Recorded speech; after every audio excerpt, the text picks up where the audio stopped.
I began to compare the culture I'd now experienced in the healthcare sector with the culture that I was familiar with from when I was working in food marketing at the CoOp headquarters in Manchester. There was HACCP, the identification of hazard analysis critical control points. There were quality marks. There was quality management standard, ISO 9000. There were routine visits to audit our suppliers, who were only allowed to supply to CoOp stores if they passed through tough inspection by our own technical team. The safety systems, the due diligence, the record keeping were of the highest standards to ensure that any given product was always safe and suitable for the consumer. If you were a supplier, you knew that you didn't need to bother come knocking on our doors without being able to show that there were the strictest quality controls in place in your factory. And you certainly wouldn't expect to leave it to chance that someone might discover a defect.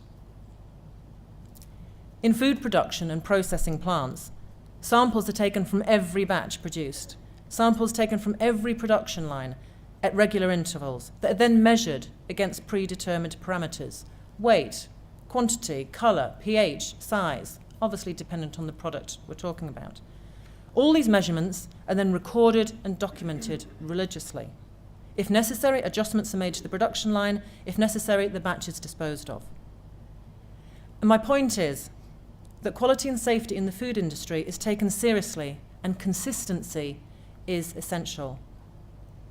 We want the baked beans that we purchased last week to taste exactly the same as the ones we taste and buy today, and exactly the same as the one we buy and taste next week. The level of quality monitoring doesn't vary according to who is on duty, according to who is the production manager for any particular shift. It is embedded in the organisation's systems and culture. Why should we measure quality in the healthcare sector with any less vigour? Why should the quality agenda of one sector be so different from the quality agenda in another?